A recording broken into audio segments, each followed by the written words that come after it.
আমি বলছি চুপ, পুরো সাউন্ড হবে না। খাবার বন্ধ করে রাতের খাবার এখনো খাই নাই, রেজিস্টার কেন আসতে পারবে না এখন? আমাদের পড়ার কথা ছিল।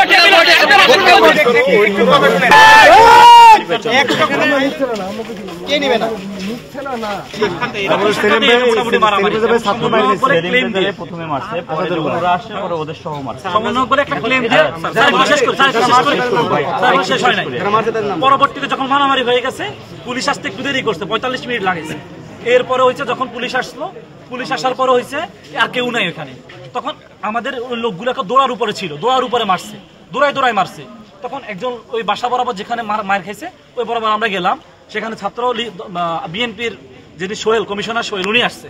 উনি এসা ওই ওনার নাম কি ইপ্তি যে মারছে এদেরকে, সাথে দুইজনকে নিয়ে। ইপ্তি হচ্ছে সোহেল কমিশনারের ভাতিজা। এখন ওরা কোন দল করে আমরা জানি না।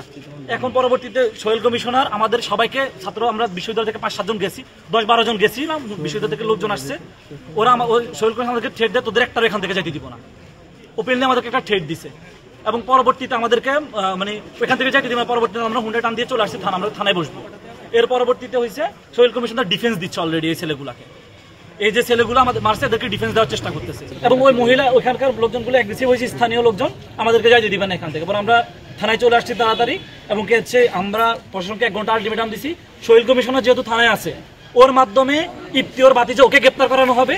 এবং ওই ইপ্তির মাধ্যমে তারা যার সাথে যে 2 জন ছিল, ওই 2 জন গ্রেপ্তার করা হবে। এবং কি স্যার, মারামারি যখন হয় তখন এই ইপ্তি কানে ফোন দিয়ে বলতেছে ইবানকে কল দাও, যে হচ্ছে বঙ্গবন্ধু ছাত্র দলের নেতা।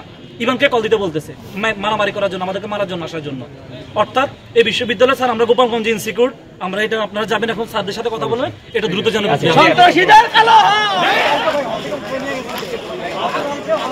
তোমরা যাওয়ার আগে আমরা ওনাদের সাথে কথা বলেন, ওনার একটা আইনে চলে, দেশটা একটা আইনে চলে।